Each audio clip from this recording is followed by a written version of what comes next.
Well, thank you so much, Dr. Williams, for being here. And let's just dive in. Movies and television shows, they often seem to present women almost uniformly as oppressed and silenced by the church throughout the medieval period. As a historian, how might you nuance or challenge that narrative? As a historian, I smile at the use of this idea of the medieval period as one unit. If we are thinking of the medieval, the Middle Ages as the period from roughly 500 AD to 1500 AD, we're talking about 1,000-year period.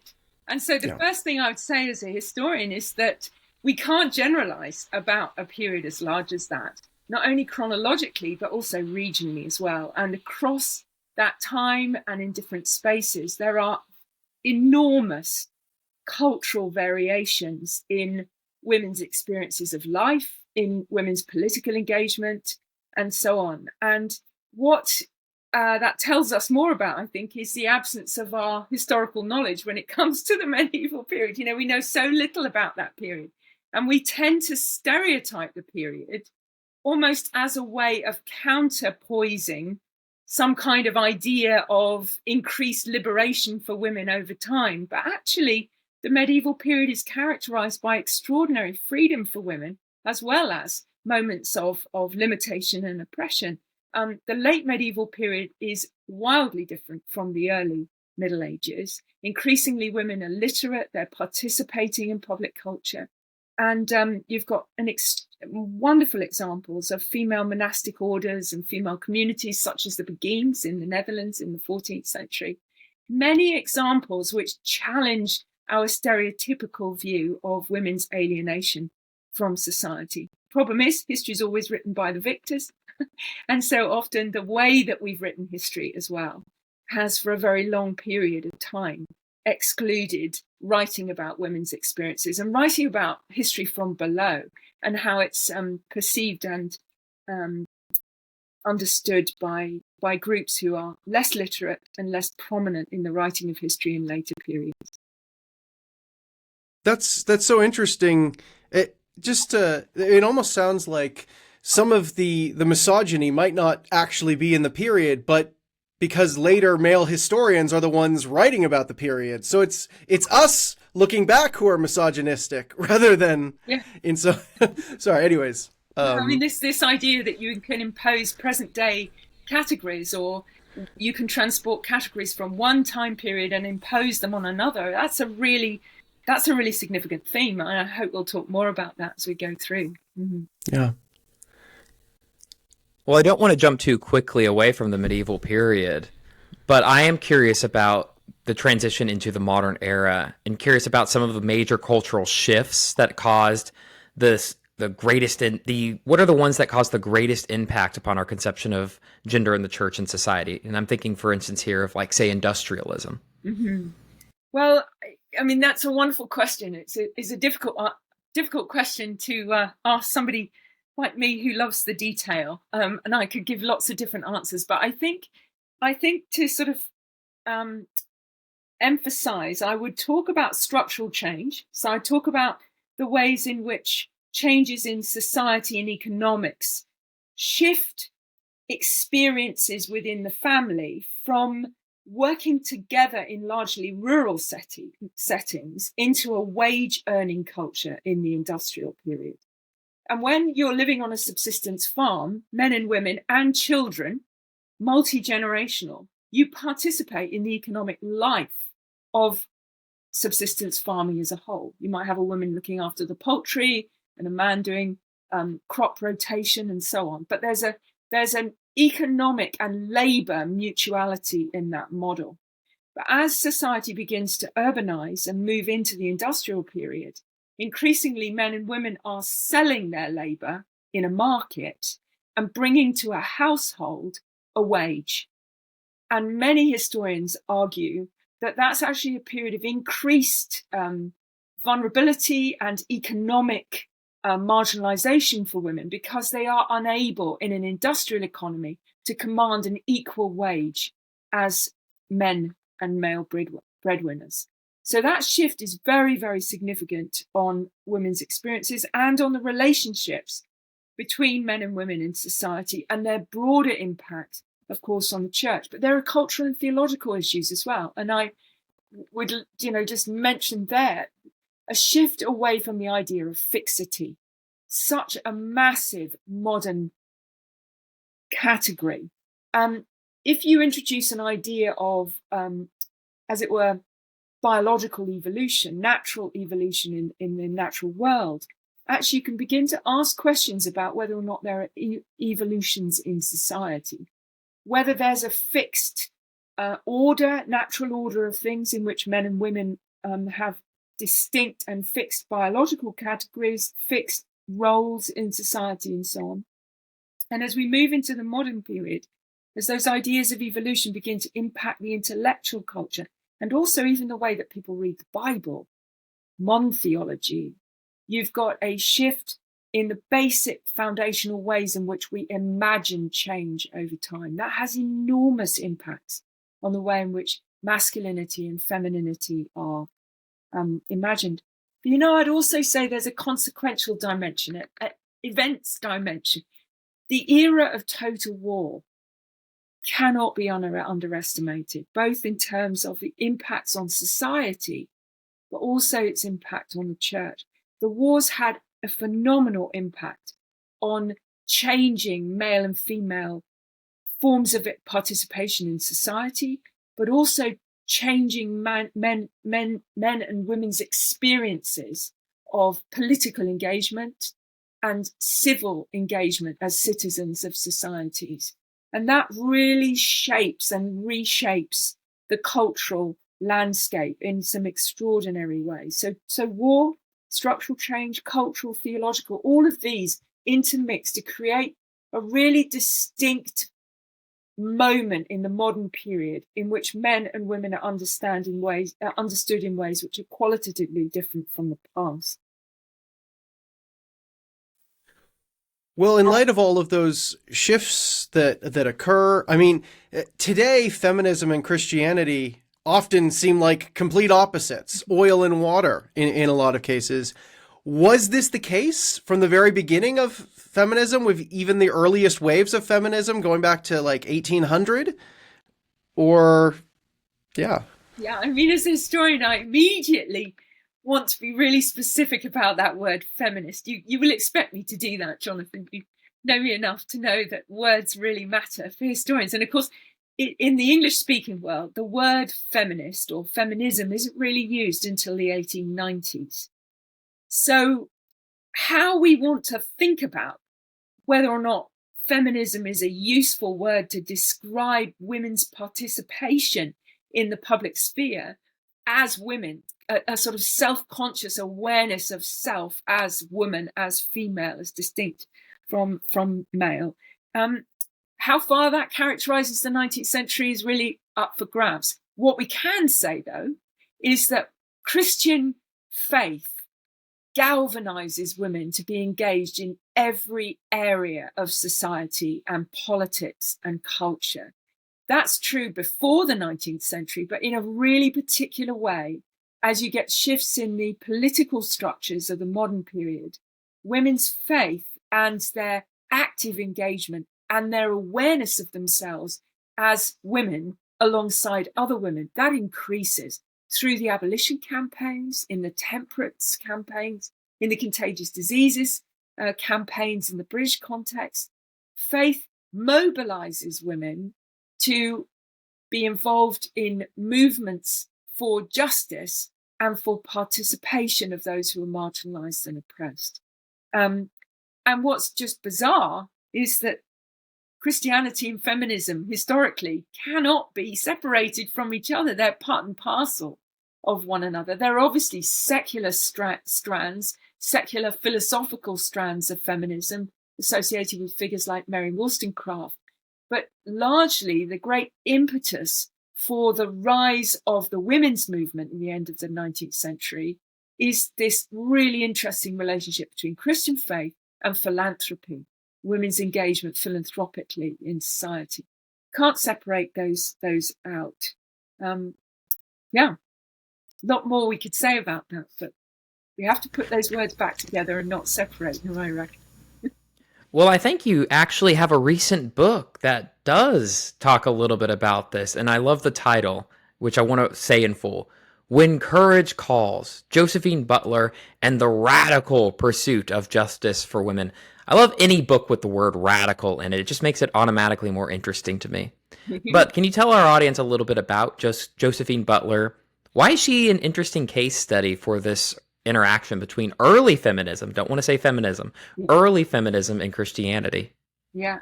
Well, radical is a good word to describe Josephine Butler. She was a radical in the church and she was a radical in society. She's remembered particularly for her leadership of a 16-year campaign to repeal the contagious diseases legislation in Britain. And I just have to tell you a tiny bit about what those laws were. Otherwise, she doesn't really make very much sense at all. There are a series of sanitary acts that are passed by the British government in the 1860s to deal with what was an epidemic of venereal disease amongst the armed forces. And the health of the military in an age of expanding empire is a major political issue. And the problem they've got is rife disease. And the acts are introduced to try to stem the tide of this disease. But to do so, they require a compulsory examination of any woman suspected of prostitution in a port and garrison town in the British Isles. And so women could be apprehended by plainclothes policemen, brought before a magistrate, and required to undergo a painful and very humiliating medical exam. For Josephine Butler, a woman of deep faith and deep political conviction, these acts became a concrete symbol of an invidious sexual double standard that ran right through the foundations of Victorian culture. Women were assumed to be the problematic moral agent in the spreading of venereal disease, but absolutely no equivalent medical examination was required of men. Women had one moral standard and men had another moral standard. And these laws enshrined very specifically this double standard. And for Josephine Butler, who was engaged in the women's movement, engaged in seeking reform and expansion of education for women, she basically argued that if these laws, which deal with those, as it were, right on the margins of society, if these laws weren't changed, actually all women were in a vulnerable position in society. And there couldn't be change even for the elite women if the attitudes of society towards those, the most vulnerable members of society, wasn't changed. So she started, along with 14 other women, this campaign in the late 1860s. By the time this act was taken off the statute books in 1886, it was a mass movement. And it took the women's movement from the drawing rooms of the affluent middle class, and it had turned the women's movement into a mass movement at the grassroots, which most historians would argue is really the momentum behind the demand for suffrage reform and women's equal representation within the Constitution. So Josephine Butler is incredibly important. She spearheads what becomes this radical ferment and this huge cultural change in terms of the place of women in society. But what's really interesting about her, from my perspective, is the way that she's been written about by second wave feminists in the period after the Second World War. As they looked back on the history of the 19th century, Josephine Butler's deep Christian faith, which motivated her engagement with the sexual double standard, and was really at the heart of why she worked with women right on the margins, that aspect was written out of the history books on the whole. You might get a little bit that says she was a Christian and it motivated her action, but there's no really deep engagement with the relationship between her political theory, her theory of action, and her deeply rooted understanding of Scripture and the person of Jesus Christ himself. So for Butler, she is a classic example of the way in which a kind of proto-feminism, if we want to call it that, and Christianity are absolutely intrinsically linked, so much so that you just can't separate them out in the way that she thinks about life. Well, thank you so much for that beautiful overview of Josephine Butler. And I think you started to hint towards these later waves of feminism looking back and sort of rethinking things. And so at least I have this common perception that the relationship between Christianity and feminism does later shift through the subsequent waves of feminism to be more, at least seemingly, in conflict. What helps explain these shifts? How do we get from what you're talking about in the 1800s to where we seem to be today? Yes, it's a great question. The shift really takes place in the period after the Second World War, by the end of the 1950s and into the early part of the 1960s. And that shift is located in, of course, what we now would associate with the civil rights movement in the US, but also with the wider cultural milieu that we have sort of dubbed the 60s, which is a sort of broad category. But within the ideology of feminism, it's really bound up with a separating out of ideological feminism from the Christian tradition. And the second wavers, those who came after this after the Second World War, look back on the work that women did in the 19th century and early 20th century and argued these women changed the law. Yes, they got women the vote, but what they really didn't do was they didn't challenge the fundamental ways in which society stereotypes and constructs ideas of male and female. And so the second wave feminists understand themselves to be dealing with the presuppositional categories, the ideologies of the culture when it comes to male and female, building on the work of first wave feminists, but they turn away from what they see as the kind of quietening effects of Christianity, which turn the feminist movement into a respectable movement for legal change, rather than a radical movement for cultural upheaval that changes the fundamental root structures of how men and women are perceived and understood in society. Those second wavers are the women in the academy, certainly, who write the history of feminism of the modern period, but they also go back to the medieval period and they write about women in the past. And for them, there is this intrinsic link between the oppression of women and what they see to be the oppressive patriarchal structures of the Christian religion, which women need to be freed from if they're going to be emancipated and liberated to the fullest extent. So those ideologues of the second wave really were responsible for pitching Christianity and feminism against each other in a way which is not as easy to sustain when you actually look at different time periods. You bring up World War II. I'm curious, what was it about World War II and maybe the era just prior to that which created the fertile territory for this second wave feminist movement? What came to my mind is, old propaganda posters where you have women working in the factory, and I'm thinking about this transformation of the view of women in the workplace. And I'm curious, did that have any part to play, or were there other things that maybe aren't as obvious? I think that's a really helpful it's a really helpful comment to draw those propaganda posters into the sort of central frame. But I think we have to push it even further than that. And I'm going to state this more boldly than I would in a history lesson in order to make a point. The extreme right ideologies in particular during the period of total war co-opted gender protocols as part of their political ideology. That was absolutely true in Nazism. It was true in fascist Italy. It was true in a very different way in Soviet Russia. In the totalitarian regimes, they co-opted prescriptive gender protocols as a way of enforcing, I think, political control over mass population groups. So gender and what it means to be male, what it means to be female, these become peculiarly politicized during the course of the 20th century in ways which are deeply problematic.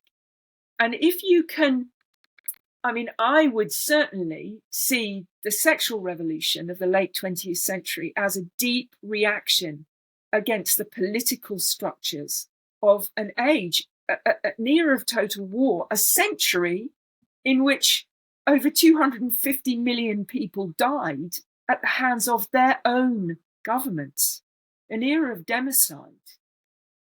So it's a period of deep political oppression. And so to just sort of, again, state it really baldly, the idea that an authority structure gets to tell me as a woman or you as a citizen of a mass state who and what you are and how you should behave, that gets laden after a period of total war with oppression, with ideologies of restraint. And the sexual revolution has to be understood as a revolt against the imposition of power from above on individuals and social groups. And one of the ways that that's worked out, and you can really understand it given the context of the 20th century, is worked out in how you define male and female. And the move away from those categories being defined by, quote, the establishment, the political establishment, and even the ecclesial establishment, to being defined by the individual as a kind of more autonomous political unit, as well as an autonomous cultural unit. Can I ask a clarifying question real quick? Yes, please. Yeah, so it seems like it was these sort of fascistic or these dictators that really sort of enforced strict gender codes, gender ideas on a society that really motivated this revolt. I'm curious then, it seems, at least as far as my very limited understanding is, that a lot of these movements actually took place in the UK and the US. Did they spread from these other countries into the broader West from places that had experienced this? Is that generally what you're saying happened? No, I think that's a really helpful nuance to bring out. Obviously, the experience of total war is very, very acute and particular to the European nations. And I think, yes, I mean, it would be naive to think that political regimes don't co-opt gender protocols in the North American context as well, and that the North American context isn't influenced by right-wing politics during the course of the 20th century or extreme left-wing politics. So that's important to note. But in the US context, I think that, and again, this is a generalization to make a point, consumerism and the commodification of gender protocols and ideas of masculinity and femininity is much more firmly established, even by the time you get to the 1930s. And so the mass markets, mass production in the US context is also bound up with the way in which you advertise goods and commodities to men and to women. And in a very profound way, the kind of market economy gets bound up with heightened prescriptive ideas of masculinity and femininity. And I think that impetus is more significant in the US than it is in Europe in the 20th century.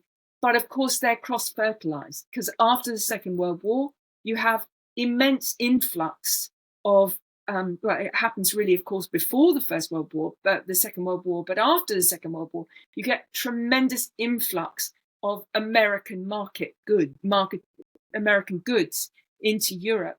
And with that goes the advertising culture, which is far more sophisticated and developed in the North American context. But it works backwards as well, because many of the political theories and the political debates are increasingly integrated in an era of global politics, in the changing geopolitical environment of the late 20th century. Well, this is such good stuff about, the development of maleness and femaleness and what does it mean to be one or the other. And if you are this, then you will eat McDonald's. Yeah. Yeah. Well, and that makes me think specifically of muscular Christianity and this attempt to define a lot of these categories around gender. Could For our audience who might not be familiar with that term, I wasn't familiar with it until I took your course. So I'm bowing before your great knowledge here again. What is muscular Christianity, and how does it kind of play into some of these conversations? Muscular Christianity is a term that comes into use in Britain in the middle of the 19th century. It's not exclusive to Britain. It's also used in North America, in the US, by the end of the 19th century.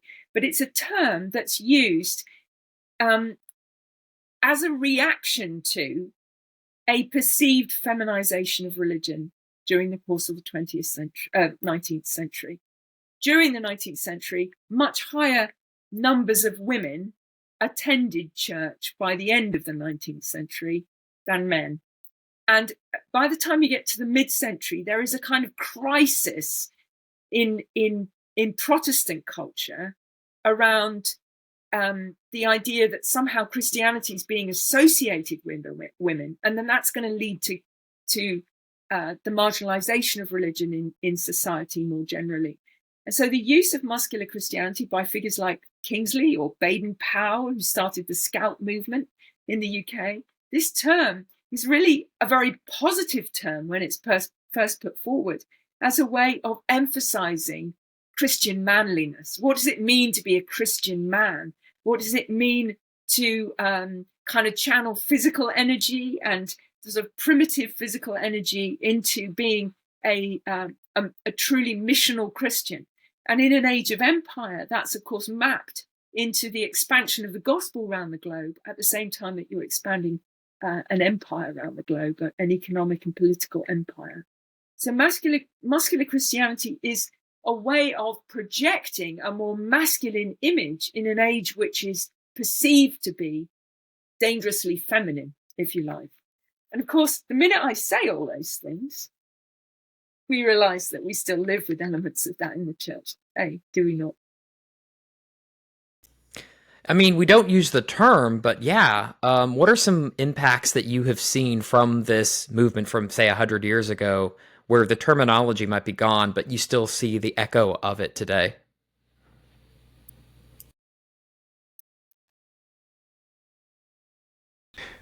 I think that's a hard question to make a very direct across time comparison, because we have those wars in the middle that we were talking about.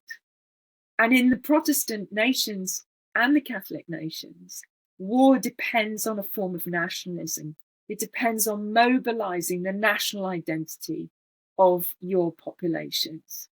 And that gets linked to men who are willing to take up arms and women who are willing to support their men who take up arms.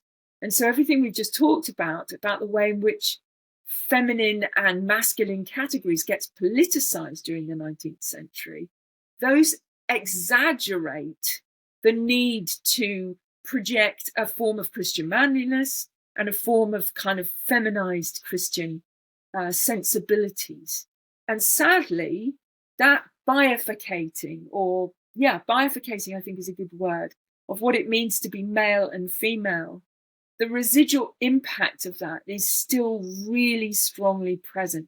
I think in our Protestant churches, I think it plays slightly differently in the Catholic milieu, but in Protestant churches, I think it's still a really tortured and difficult issue. What does it mean to be male? What does it mean to be female? And does the Bible have any kind of essential biological categories that we need to live by today? And certainly the Bible is co-opted during the course of the modern project into defining male and female in some of the ways that we've described. So it's still really political issue, a really difficult issue for the church to navigate today.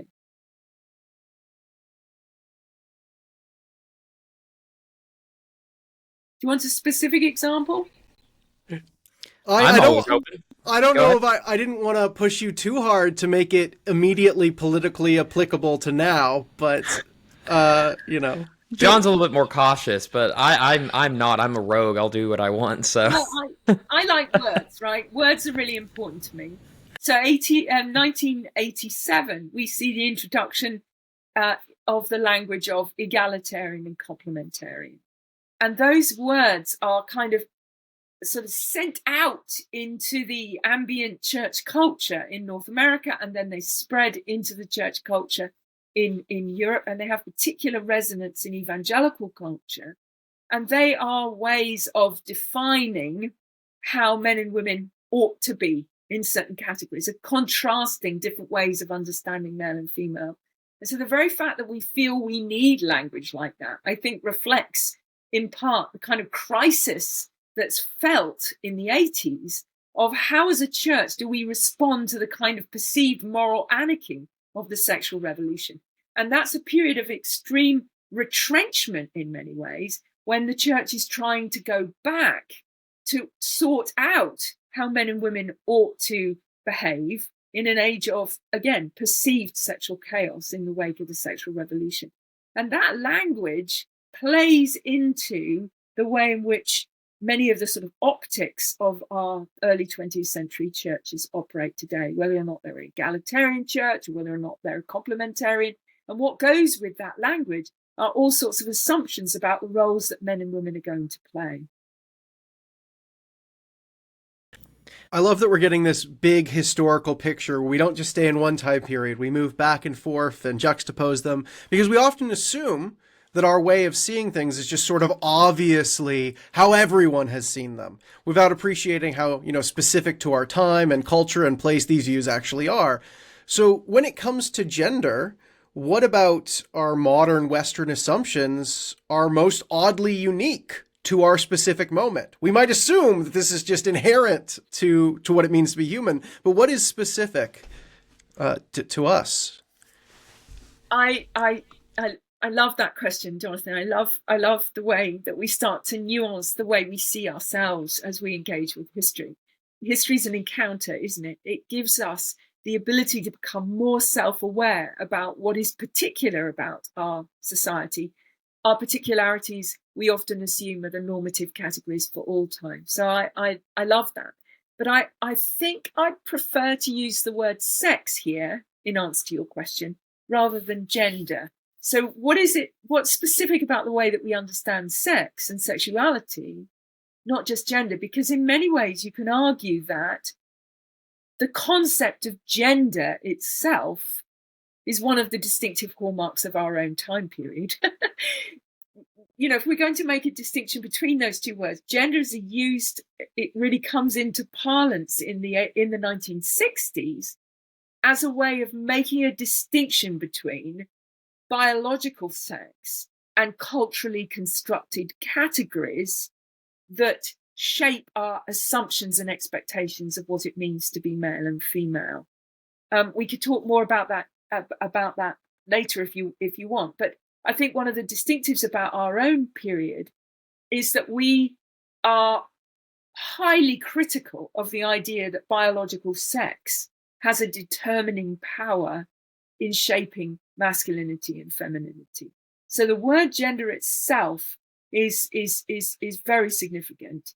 But I want to answer your question a little bit more broadly by saying the way in which technologies are integrating with sexual formation in late modern society is enormously significant. The idea that and here we just have to talk very directly about pornography. I think if I was coming down from space, touching down at the different historical moments, it's the incredibly invidious colonizing of pornography into all the mediums, the digital mediums, whether that's gaming, whether that's advertising. Pornography is one of the largest growing industries on the planet. It's larger than the film and entertainment industry in terms of its income £98 billion a year and growing at the most extraordinary rate. It's reshaping people's experiences of their bodies. It's changing the way that people relate to their own physicality, the technological medium online. If you like, it doesn't matter whether you're male or female biologically in the way that you might participate in an online community, for instance. And there's a detaching from materiality into virtuality that's changing our phenomenological experience, our experiences of materiality and our experiences of one another as male and female in embodied community or in virtual community. Those things are new. They are new to history. And we are literally on the cusp of their impact on sexual practices and ideologies and sexual formation and so on. What are some ways specifically that these new technologies and pornography are changing our experience? They're fueling extreme ideas of gender fluidity, for example. It is important to recognize that the emergence of the trans movement in its broadest sense is concurrent in time with these new technological mediums.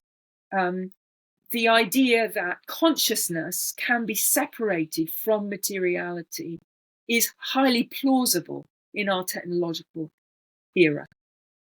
And for many young people, the sexualizing of, they're bombarded with sexualized images really from the age of 9. By the time they're 12, they're living in a visually sexualized culture as they begin to engage with online communities. And for many young people, their sexual information, but much more significantly, their sexual formation is happening as they interact online and as they interact with pornographic images online. That's new, and it's astoundingly important for us to become more and more aware of. It's playing into multiple layers of crisis, confusion, identity formation that are just completely novel, and they're bound up with people's experiences of their own bodies in relation to technology. Does that make sense? Do we want to talk more about that? That makes a lot of sense. And I do want to ask sort of a related question that comes to mind. I talk a lot with, students, younger male students in particular, who struggle with this. And one of the things I emphasize is how pornography changes our experiences of women as well. You begin to look at women as a product to be exploited for your own consumeristic needs. So we turn everyone, including each other, into products. Yeah. And that's a conversation I consistently have. But I want to kind of bring this into a broader discussion of just consumerism in general, how we've just turned everything into a commodity. Do you see this as also reshaping the way we see sex and body in ways other than that? Yes, I do. Absolutely. I think the commodification of sex, the consumerism, the idea that sex is acquired as a commodity, as something which we have autonomous decision-making power over and we can kind of will, that's been growing as sexuality and capitalism have got linked together in the late modern period. All those points we were making about advertising, but it's not only that, it's at the deep levels of how we understand what it means to have autonomous power as a consuming individual, how we acquire things in order to realize our potential, in order to be authentic, in order to create identities.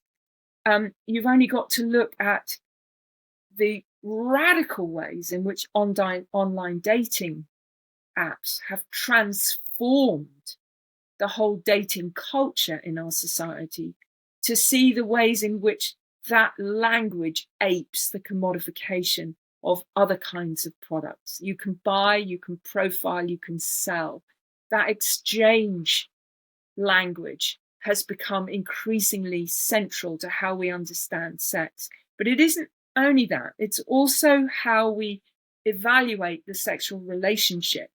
The idea that you can evaluate sex, that you can acquire as an individual. That's an idea in and of itself. That if you think of sex as a relationship between two individuals covenanted together in a lifelong marriage, then actually the idea that you can, as an individual, evaluate whether or not it's good sex or bad sex, and that you can separate sex from all the wider aspects of relationship, that notion is entirely, I want to say new, but it's heightened in new ways in our culture, which are unprecedented historically. The wider social and political location of sexuality within the structures of marriage, within the structures of society, within an overarching social and political framework, they become, we've lost those interconnections.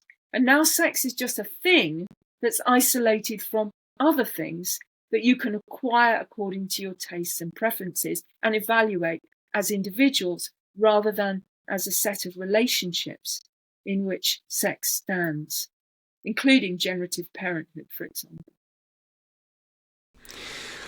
Well, this is all so fascinating, and I've loved this discussion. And I think we have two final questions. I have one, and then Seth has one, to kind of tie together all the threads of this really interesting conversation. So here's mine. Do you think there is such a thing as maleness and femaleness, as in a normative kind of definition of what it means to be essentially masculine or essentially feminine, which men and women should strive to live up to? Is there such a thing? Oh, what a question. What a question. Solve it for us. Just in 1 minute, solve it. In less than 50 words, yeah. Oh my goodness. Okay, let me answer from the heart here. I think that a Trinitarian God, a God who is community, to be in his image involves diversity. It involves relationality at its heart. And I do believe that there's something intrinsically precious, important, created, even godlike about the fact that we are male and female. We created them. So I think there's something unique. And I think what matters about that is the unity of difference in human society. But that can't be, it self-evidently is expressed in different ways at different times and in different cultures. And so the idea that you can therefore derive from the idea of difference prescribed protocols of behavior, for example, and different roles, that's very troubling to me as a historian, because the cultural specificity leads to many manifold different ways in which masculinity and femininity are expressed, and how they're expressed across a lifespan as well. What it means for me to be a woman is different at this point in my life, when I don't have young children, than it was when I was nurturing and even pregnant with my children. So I think we have to pay attention to that. I think that we can never take reproduction out of the picture. I'm not answering this as a scientist, but as a historian. But it's easy to downplay human reproduction in our language of thinking about sexuality in our culture. But I would like to say one really crucial thing for me from a historical perspective. I think cultural stereotyping of male and female is greater at this moment in history, arguably, than it has ever been. Even though we are, in a sense, in theory, we should eschew gender stereotyping after having had over a century of overt feminist ideology. I think that it's more pronounced now than it has ever been. And I think there are a number of different reasons for that. We like to sanctify our stereotypes. And in a mass society, homogeneity and stereotyping is one of the ways in which we control politically. And it's one of the ways in which we alienate and wound one another. And I think we have to be so careful that we don't sanctify our stereotypes and that we don't call intrinsic something which is of our making. So, as a final question, let's say some Christian walks up to you. Let's call him Jonathan. And Jonathan walks up to you and says, hey, as a Christian, Christians can't be feminists. What would you say back to that person? I would say, dear Jonathan, feminism is an ideology word. Christian faith is a relationship. We've turned Christianity into an ideology so often. And yet at root, what it means to be a Christian is to be a follower of Jesus Christ, to be in relationship with him. And so we have to be really careful that we're not comparing an ideology to a relationship. And I would like to suggest that following Jesus is about imitating who he is in the world, about coming to know him and to make him known. And that he's a person who didn't just teach justice, he actually is justice. That his very person is justice itself. And he invites men and women to encounter him personally and to live in intimate relationship with him. And out of that relationship, all our relationships in the world, as men and women, those relationships are an outflow. And in Christ, there's neither male nor female, Jew nor Gentile, slave nor free.